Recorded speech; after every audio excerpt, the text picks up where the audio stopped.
Bonsoir à tous, bienvenue pour notre réunion de ce soir, mardi. C'est notre frère Johan qui va nous apporter dans quelques instants la parole de Dieu. Et j'ai beaucoup de joie à vous retrouver pour moi-même, pour ce moment. Juste quelques petites infos, vous dire que c'est le dernier mardi où nous serons filmés de cette manière-là, puisqu'à partir de mardi prochain, nous nous retrouverons à l'église. Et là, nous allons filmer en direct pour que ceux qui suivent par Internet puissent suivre. Veuillez recevoir toutes nos excuses pour dimanche. Il y a une pièce qui a grillé et c'est ce qui nous a empêché de vous diffuser en direct. Mais merci à l'équipe qui a pu le plus rapidement possible mettre en ligne le message. Vous avez sûrement pu le suivre, même un petit peu avec du retard. Donc veuillez nous excuser. Bon, pour ce soir, donc ça va aller. Et puis on aura la joie après de se retrouver sur Zoom encore une fois pour pouvoir parler ensemble et pouvoir aussi prier ensemble pour des sujets que le Seigneur a mis sur notre cœur. En attendant, donc on va juste présenter ces moments au Seigneur pour demander qu'il les bénisse abondamment et qu'il vous fortifie et vous renouvelle. Seigneur, merci pour tes bienfaits.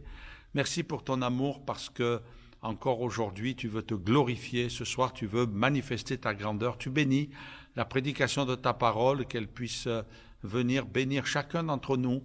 Nous voulons te dire, Seigneur, fais ton œuvre dans notre cœur. Viens encore te manifester. Parle-nous.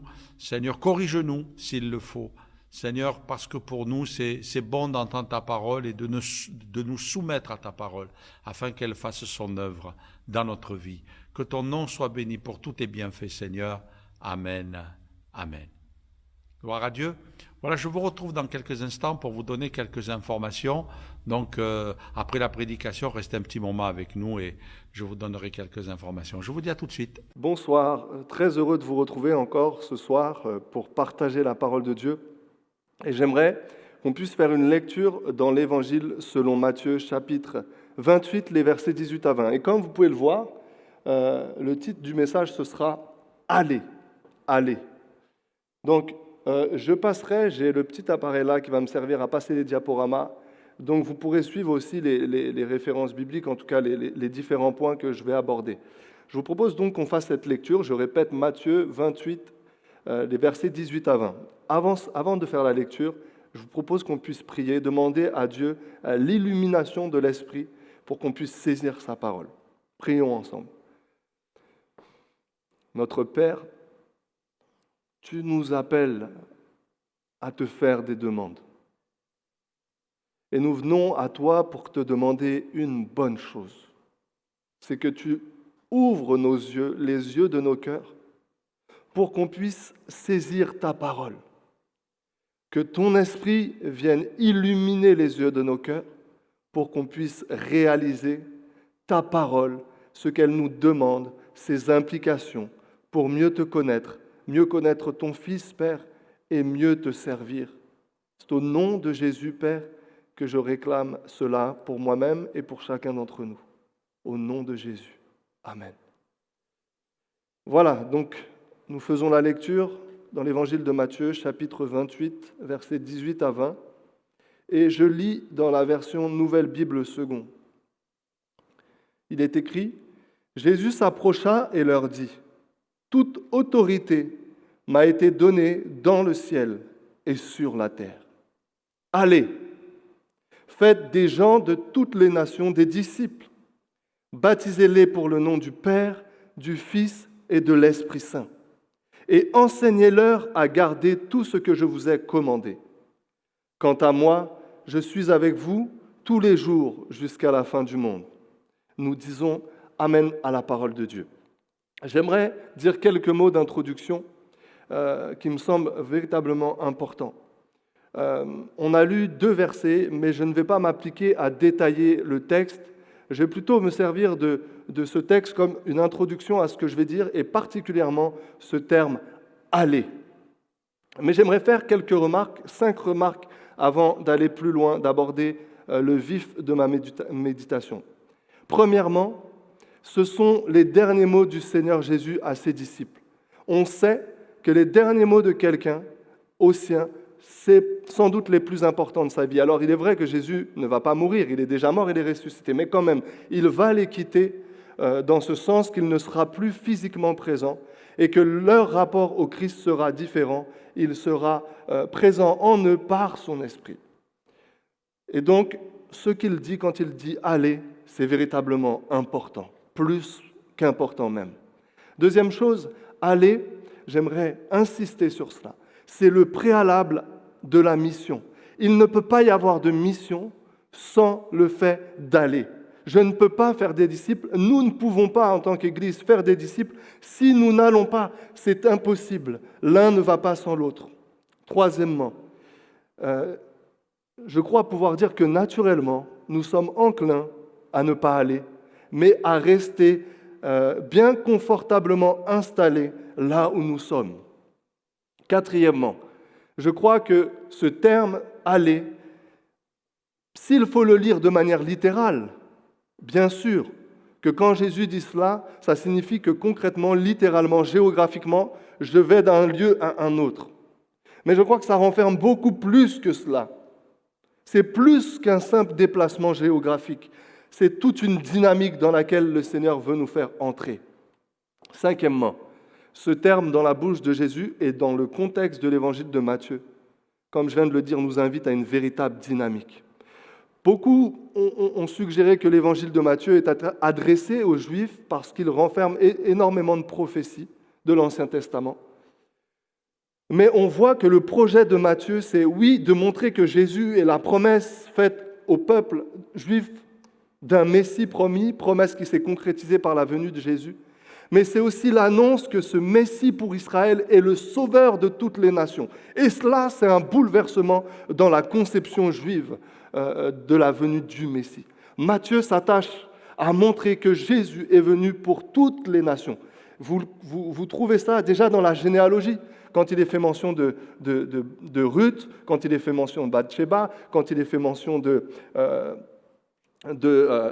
Rahab et de Tamar. On pense que ce sont 4 non-juifs qui sont là dans la généalogie, nommés dans la généalogie de Jésus, comme pour nous dire que déjà dans l'Ancien Testament, le regard de Dieu était tourné vers les nations. Donc ça, c'est 5 choses que je voulais dire avant d'entamer la méditation. J'aimerais juste vous annoncer comment je vais procéder. Premièrement, j'aimerais voir avec vous que ce terme « aller » est riche de sens parce qu'il trouve son fondement dans le Dieu de la Bible. La deuxième chose que j'aimerais voir, c'est que ce terme « aller » trouve également son fondement dans la relation de Dieu à sa créature, particulièrement dans l'œuvre du salut. Ensuite, en troisième lieu, j'aimerais voir que c'est l'envoi des disciples. Et enfin, je terminerai par quelques réflexions qui nous concernent plus et nous rappeler que nous aussi, nous sommes appelés à aller. Et je dirais 2-3 choses sur des questions d'ordre un peu plus pratique. Donc, première chose que j'aimerais voir, c'est le fondement de ce terme. La dynamique trinitaire, j'ai intitulé mon premier point. Quand on parle d'aller, il faut bien prendre conscience que cela trouve son fondement dans l'être même de Dieu. Et j'aimerais dire une chose qui me semble importante, c'est que tout ce qui existe, bien sûr, hormis le péché, hormis ses manifestations, tout ce qui existe, eh bien, quelque part, reflète le Créateur. Et derrière ce terme « aller », cette dynamique que le terme nous suggère, il y a là Dieu, le Dieu de la Bible. Le Dieu de la Bible qui est trinitaire. Je sais qu'on ne parle pas souvent de cette notion-là, mais il nous faut l'aborder. On n'en parle pas souvent parce qu'on pense qu'elle n'a pas tellement d'implications pour notre vie pratique et quotidienne. Mais en réalité, la Trinité a des implications très concrètes dans notre vie. Et pourquoi j'ai intitulé ça la dynamique trinitaire ? Première chose que vous pouvez lire, la distinction des personnes. La Trinité, qu'est-ce que c'est ? C'est de dire qu'il y a un seul Dieu, que le Père est Dieu, que le Fils est Dieu, que le Saint-Esprit est Dieu, mais que le Père n'est pas le Fils et le Saint-Esprit n'est ni le Père ni le Fils. Il y a distinction en Dieu des personnes. Et ça, c'est fondamental. J'aimerais dire également que en Dieu, l'amour est en action. La Bible dit Dieu est amour. Mais comment Dieu peut-il être amour s'il n'y a pas une pluralité de personnes en lui-même? Et chaque personne de la Trinité, je vais vous montrer par des versets, que chaque personne de la Trinité est tournée vers les autres. Et comme en dynamisme, c'est-à-dire c'est comme si le Père était tourné vers le Fils. D'ailleurs, le Père n'est Père que parce qu'il a un Fils, et le Fils n'est Fils que parce qu'il a un Père. Il y a une dynamique en Dieu. J'aimerais vous lire quelques versets. Chaque personne de la Trinité est comme tournée vers les autres. Je pourrais dire, c'est comme si chaque personne de la Trinité va vers les autres. Écoutez ce que dit l'apôtre Jean. Toutes les références que je vais citer maintenant, sauf une, sont tirées de l'Évangile selon Jean. Il est dit, le Père aime le Fils et lui montre tout ce qu'il fait. Vous voyez que l'objet de l'amour du Père, c'est son Fils. C'est comme si le Père était en mouvement vers le Fils. Il se portait vers lui. Jean 5, 20. Et le Père aime le Fils et lui montre tout ce qu'il fait. Jean 5, 26. Jésus dit que le Père a accordé au Fils d'avoir la vie en lui-même. Il donne tout au Fils. Il donne toute sa gloire. Il donne tout ce qui constitue sa nature, ses attributs. Jésus les possède parce que le Père lui communique tout cela éternellement. Et Jésus, que dira-t-il concernant son Père? Il dira, ma nourriture est d'accomplir la volonté de celui qui m'a envoyé et de mener à bien l'œuvre qu'il m'a confiée. Jean 4, 34. On voit le désir de Jésus sur terre, mais on sait que c'est au ciel déjà, ou en tout cas dans l'éternité. Jésus veut faire tout pour la gloire de son Père. Quand il enseignera les disciples à prier, que dira-t-il? Notre Père qui es aux cieux. On voit que Jésus fait passer les besoins, si je peux dire ça, de son Père avant les siens et avant même les nôtres. Il cherche la gloire de son Père. Matthieu 6, 9, notre Père qui est aux cieux, que ton nom soit sanctifié, que ton règne vienne, que ta volonté soit faite. Il dira aussi, quiconque fait la volonté de mon Père qui est dans les cieux est mon frère. Pour Jésus, faire la volonté de son Père est si important, son Père est si important pour lui qu'il reconnaît ses frères en ceux qu'il voit faire la volonté de Dieu. Et l'Esprit. Il est écrit, le défenseur en justice, le Saint-Esprit que le Père enverra en mon nom, que fera-t-il? Il vous enseignera toutes choses et vous rappellera tout ce que je vous ai dit moi-même. Jean 14, 26. Il est écrit aussi, Jean 15, 26, que le Saint-Esprit rendra témoignage de moi, dit Jésus. Et on le voit, la personne même du Saint-Esprit est là comme en retrait pour mettre en lumière Jésus, pour rappeler ses paroles, pour montrer sa gloire, pour attirer à lui. Il convaincra le monde de péché, de justice, de jugement. Et une des choses qu'il dira, Jésus, par rapport à ce que je viens de vous dire, c'est qu'il ne croit pas en moi. L'Esprit de Dieu, c'est comme s'il était cette personne divine comme en retrait parce qu'elle veut mettre en avant la personne du Fils. Et le Fils fera la même chose parce qu'il voudra mettre en avant la personne du Père. Et le Père et le Fils, eh bien, honoreront l'Esprit quand Jésus dira « Quiconque blasphémera contre le Fils de l'homme, cela sera pardonné. Mais quiconque parlera contre le Saint-Esprit, blasphémera contre le Saint-Esprit, ne lui sera jamais pardonné. » On le voit, il y a une dynamique en Dieu. Le Père aime le Fils aime le Père. Le Père et le Fils sont comme un seul. Et quelqu'un a dit que le lien entre le Père et le Fils, c'était le Saint-Esprit. On pourrait contester ce que je vais vous dire maintenant. Quelqu'un a dit le Saint-Esprit, c'est comme le baiser du Père au Fils, le lien d'amour qui les unit. C'est l'Esprit même de Dieu. C'est important donc de considérer que ce terme « aller » que Jésus ordonne à ses disciples trouve son fondement dans la dynamique trinitaire, dans la dynamique en Dieu lui-même. Deuxièmement, j'aimerais voir avec vous l'envoi du Fils. On pourrait parler de l'incarnation du Fils et de la venue de l'Esprit. Et à nouveau, on voit que le rapport de Dieu à sa création manifeste cette dynamique que suggère le mot « aller ». Jésus dira, je suis descendu du ciel non pour faire ma volonté. Il descend. Donc il y a une idée de déplacement déjà. Il y a une idée que Jésus était quelque part et qu'il va quelque part. Non pour faire ma volonté, mais la volonté de celui qui m'a envoyé. Jean 6, 38. Jésus, en parlant de lui-même, dira qu'il est descendu du ciel. Déplacement, on pourrait qualifier de géographique, même si ça dépasse bien évidemment cela. Parce que Dieu est esprit. Jean 3, 13, il est descendu du ciel. Au chapitre 14, 15, 16 de Jean, si vous êtes attentifs, vous allez voir qu'il est fait mention de l'envoi de l'Esprit. Le Père et le Fils envoient l'Esprit. C'est dit à plusieurs reprises. J'aimerais que vous reteniez ça. Dynamique en Dieu lui-même, comme si les personnes divines allaient vers les autres, sont en mouvement vers les autres. Dynamique dans le salut que Dieu nous manifeste. C'est Dieu qui vient vers nous. Matthieu dira, Jésus est Dieu avec nous. Il est venu par l'incarnation au milieu de nous.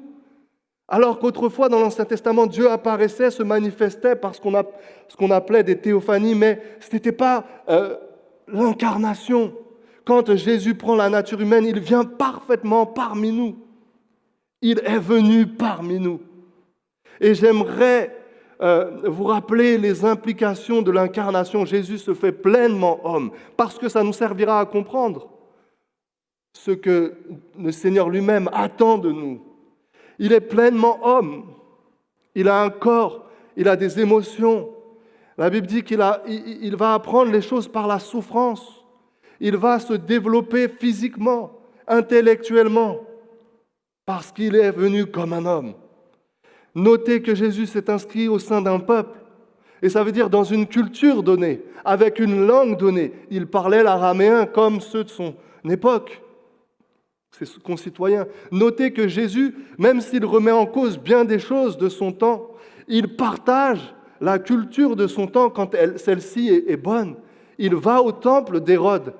Et pour certains juifs, le temple d'Hérode, c'était n'importe quoi, parce que Hérode n'était pas juif, c'était un Iduméen qui s'était tourné vers le judaïsme, sans doute à cause de raisons politiques, mais en tout cas, le temple avait été construit pour des raisons politiques.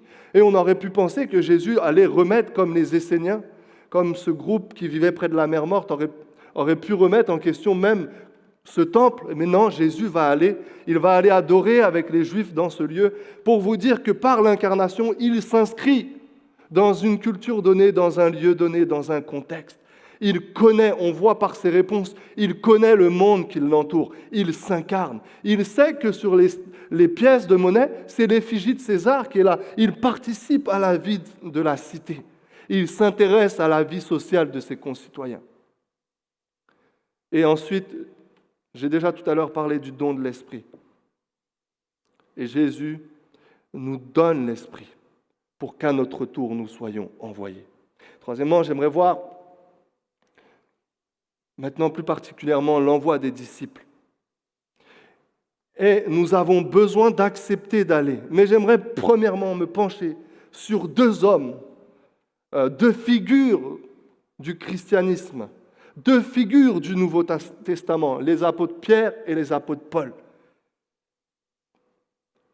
Que dira Jésus dans le livre des Actes, chapitre 1 ? Il parlera à nouveau de la venue de l'Esprit. Et il dira, vous serez mes témoins. Et tout de suite, les disciples l'arrêtent et lui disent, est-ce à ce moment que tu rétabliras le royaume d'Israël ? Jésus, que répond-il ? Il ne dit pas oui ou non. Et il dit, vous recevrez une puissance. Le Saint-Esprit viendra sur vous, surviendra sur vous. Et quoi ? Vous serez mes témoins à Jérusalem, dans toute la Judée, en Samarie et jusqu'aux extrémités de la terre. Jusqu'aux extrémités de la terre. Et on aurait pu se dire, si on s'arrêtait là, que les choses, naturellement, allaient se passer ainsi. Mais on sait combien l'Église, les premiers disciples qui étaient tous juifs, ont eu du mal à intégrer cette réalité de l'acceptation par Dieu des païens. Et l'apôtre Pierre, qui est une colonne, l'apôtre Pierre auquel Jésus dira quelque part qu'il ouvrirait la porte du salut. C'est lui qui prêchera le premier à la Pentecôte. Et c'est aussi lui qui sera envoyé le premier vers des païens. Mais notez comment il a eu des difficultés à envisager d'aller chez des païens. Parce que pour un juif, on ne va pas chez des païens. Pour un juif, on reste entre juifs. Pour un juif, manger avec des païens, c'est une abomination. Et voilà qu'il est là en prière. Et il voit une nappe descendre avec des mets impurs, des animaux impurs que les juifs n'ont pas le droit de manger. Et une voix lui dit « tue et mange ». Et Pierre s'oppose à la vision, s'oppose à Dieu. Il dit « j'ai jamais rien mangé d'impur ». Deuxième fois, à nouveau, 3 reprises pour que Pierre capitule. Et là, il y a des gens qui viennent le chercher. Et Pierre comprend que Dieu le préparait à entrer chez Corneille, le païen.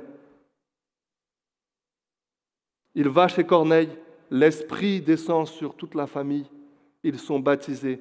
Pierre et ceux qui sont avec lui sont témoins que Dieu ne fait exception de personne et témoins que les païens sont invités à la table du roi.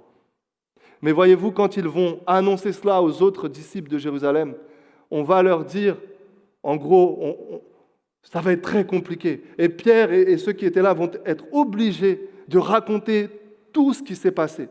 La vision, l'envoi des anges à Corneille, des gens qui viennent chercher Pierre qui va chez eux, la réception de l'Esprit, alors qu'en général, l'Esprit est donné après le baptême d'eau. Mais là, Dieu fait une exception pour montrer, pour faire en sorte que Corneille accepte de considérer les païens comme admis à la table du roi. Ce que je veux dire par là, c'est pour que nous allions, il va falloir bien souvent qu'on change de mentalité. Il va falloir bien souvent que Dieu remue les conceptions qui sont les nôtres. Parce que tant que cela n'aura pas lieu, eh bien, nous resterons assis là où nous sommes bien à l'aise, avec ceux et celles qui nous ressemblent. Et ça, c'est le drame de l'être humain. Il y a un autre apôtre, Paul. L'apôtre Paul est l'apôtre, il sait qu'il est l'apôtre des païens. Mais voyez-vous comment il a pu devenir l'apôtre des païens? Il ne faut pas oublier son histoire. Paul est né à Tars. Paul a une double culture parce qu'on sait que la ville de Tars, c'est une ville marquée par la culture grecque. Et en même temps, c'est un juif, membre du parti des pharisiens, élevé au pied de Gamaliel. Et cette double culture va lui permettre d'être comme un pont entre son judaïsme, sa révélation du Messie et la culture grecque. C'est lui qui embrasera tout l'empire, enfin une bonne partie de l'empire romain pour Jésus, parce qu'il était capable, à cause de son éducation même, à cause de cette double culture qui lui permettait de comprendre les Juifs, mais aussi les Grecs, il pourra leur parler de Jésus. Ça signifie que Paul a pu aller parce qu'il avait acquis les capacités de s'adresser à ceux et celles qui l'entouraient dans leur langue, dans leur concept. Et c'est important de souligner cela. Et j'en viens à nous. Dieu nous envoie. Jésus nous envoie. Et quelque part, si nous n'allons pas, nous ne reflétons pas le Dieu que nous prétendons servir. Si nous sommes là, restant dans notre confort, nous ne sommes pas dans cette dynamique dans laquelle Dieu lui-même est. Nous ne sommes pas dans cette dynamique dans laquelle l'Esprit veut nous envoyer. Notez que c'est par l'Esprit qu'ils iront faire cela.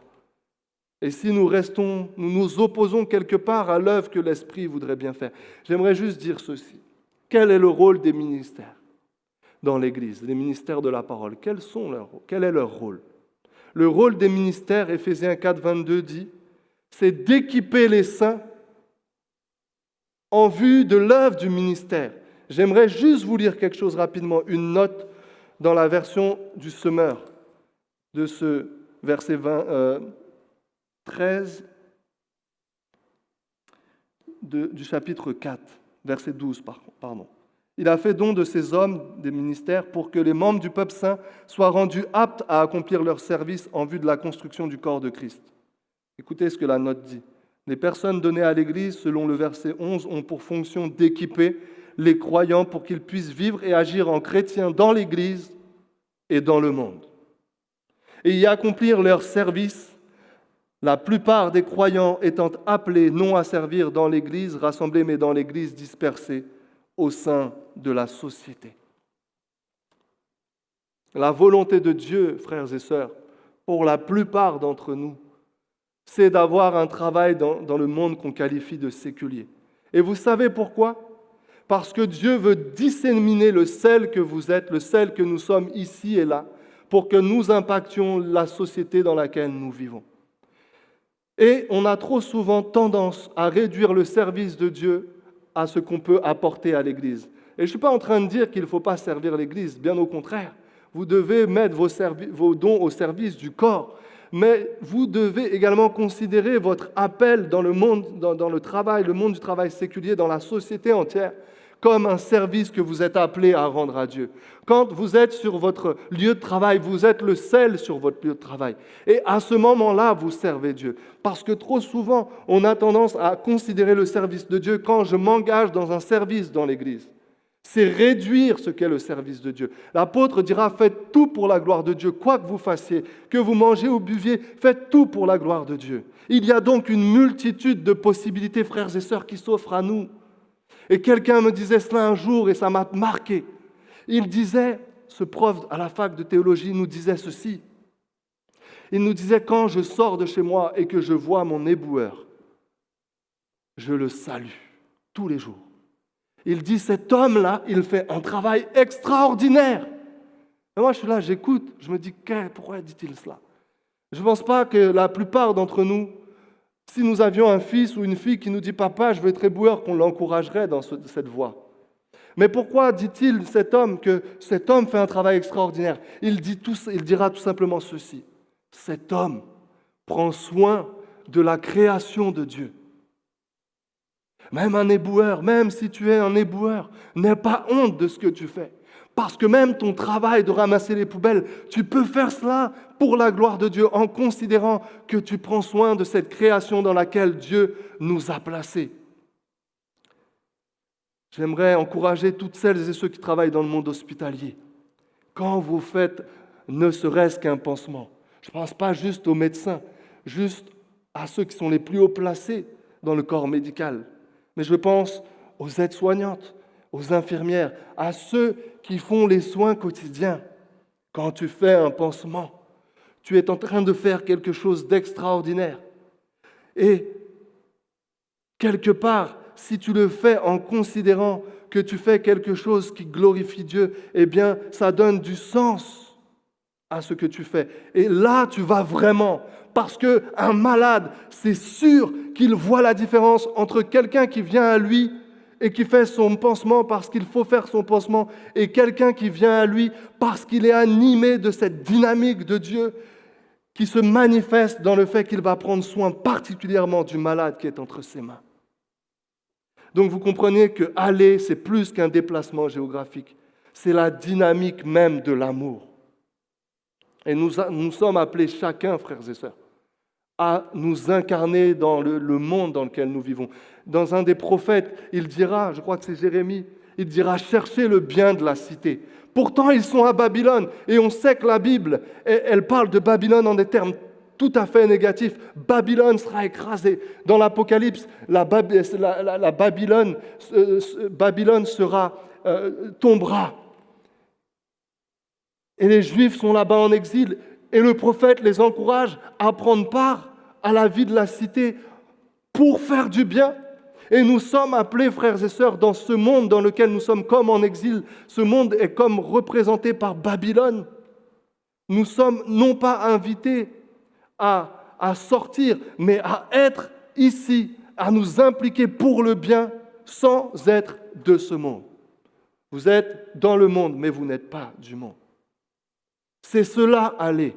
C'est s'incarner là où nous sommes. C'est connaître les gens qui nous entourent. C'est aller vers les autres. Et aller vers les autres, ça implique de nous intéresser à eux. Si je ne suis pas capable de parler aux uns et aux autres dans leur langue, et quand je dis dans leur langue, c'est de manière à me rendre compréhensible, c'est quelque part, Je manque d'amour parce que je ne m'intéresse pas. Et ce que je vous dis là, je me le dis à moi. Nous avons tendance à rester dans notre confort. Et voyez-vous, Paul dira, je me fais tout à tous. Afin de gagner les Juifs, je suis comme un Juif. Afin de gagner les païens, je suis comme un païen. Ça ne veut pas dire qu'il fait n'importe quoi, mais il ne s'embarrasse pas de considération de nourriture ou autre. Il est païen avec les païens. Et j'ai parlé déjà d'Hudson Taylor dans une précédente prédication. Hudson Taylor est un Anglais qui partira en Chine. Il apprendra le chinois et s'habillera comme un Chinois pour gagner les Chinois. Et quelqu'un pourrait penser qu'en disant cela, je t'invite à aller dans la mission tout à fait loin. Pas du tout. La mission, elle commence dès que tu sors de toi-même, dès que tu franchis, même dans ta maison, quand tu considères ceux qui t'entourent comme des personnes vers lesquelles tu dois aller, pour lesquelles tu dois vraiment t'intéresser. Comprendre ton épouse, ce n'est pas facile pour nous les hommes, mais nous sommes invités à cela. Comprendre ton époux pour les épouses, ce n'est pas toujours facile, parce que certains même ont parlé, les hommes viennent de Mars et les femmes de Vénus, ou l'inverse, je ne sais plus quoi, pour montrer qu'il y avait comme deux mondes différents. Et pour communiquer, pour s'entendre, il faut accepter d'aller dans le monde de l'autre. Aller, c'est peut-être quand je vais sortir de chez moi. Accepter d'aller vers des gens vers lesquels je n'ai aucun atome crochu, surtout dans le contexte qui nous entoure aujourd'hui. Ces problèmes qu'on qualifie de raciaux. Nous, chrétiens, nous sommes appelés à aller au-delà de nos différences. Que Dieu change notre conception des choses. Je finis en disant ceci. Nous sommes invités à aller pour faire des disciples. Qu'annonceront les disciples de Jésus? La résurrection du Christ. Et bien sûr, cela implique sa mort, la résurrection du Christ. Et ça implique également son retour. Et pourquoi je vous dis cela? Parce que notez que la résurrection de Jésus est comme une réalité du futur qui prend place dans notre siècle aujourd'hui.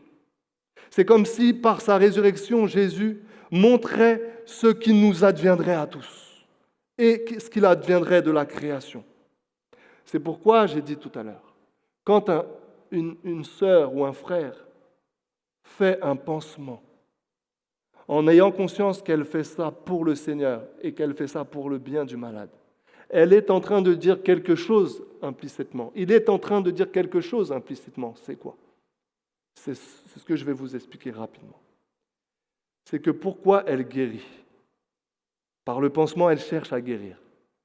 C'est comme un vague reflet de ce qui nous attend, de cette résurrection corporelle, frères et sœurs. Là où Jésus mettra en évidence pleinement la vie et l'immortalité.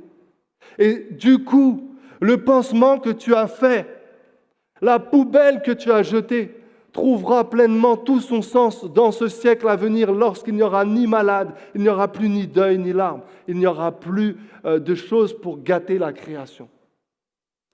Nous sommes appelés à être les témoins du Seigneur qui est ressuscité, à être témoins de la résurrection.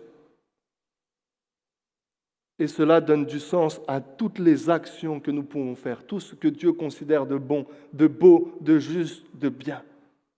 Alors, frères et sœurs, nous sommes appelés, et je finis en disant à aller.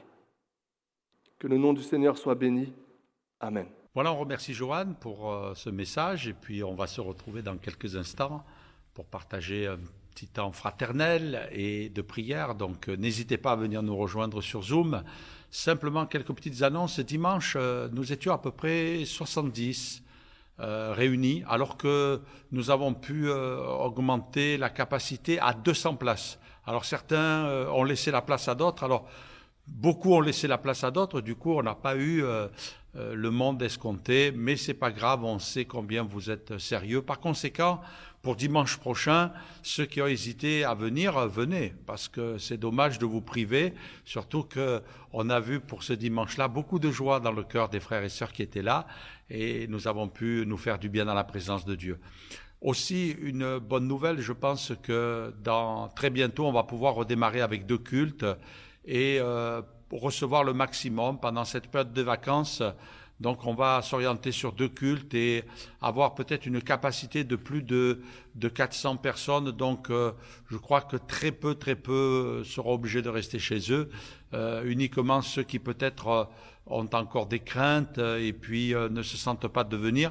Mais dans tous les cas, je pense que pendant le mois de juillet et août, les effectifs vont diminuer et que tous ceux qui voudront venir pourront venir. On va essayer d'augmenter au maximum la capacité, bien sûr en respectant toutes les règles qui nous sont imposées. Donc à partir de dimanche prochain, on peut recevoir 200 personnes. C'est dommage de vous priver et que ceux qui sont seuls, ceux qui veulent venir en famille peuvent le faire aussi, qui ont des difficultés à se connecter. Dans tous les cas, vous pouvez nous contacter pour nous demander, comme certains l'ont fait, nous disant est-ce qu'on peut venir. Il y a des appels téléphoniques qui vont être faits aussi pour pouvoir contacter le maximum. Dans tous les cas, voilà, on vous attend et on a envie de reprendre une vie normale et de se retrouver dans la communion fraternelle. On sait par écho que beaucoup, eh bien, sont désireux de reprendre le chemin de l'Église. Et puis, ce qui nous a surpris, c'est qu'on a même eu des témoignages d'enfants qui ont vraiment envie de revenir et qui font part de leur désir de revenir à leurs parents. Donc, on vous attend. Que Dieu vous bénisse et je vous attends avec impatience ce dimanche pour tous ceux qui pourront venir. Donc, à bientôt. Que Dieu vous bénisse.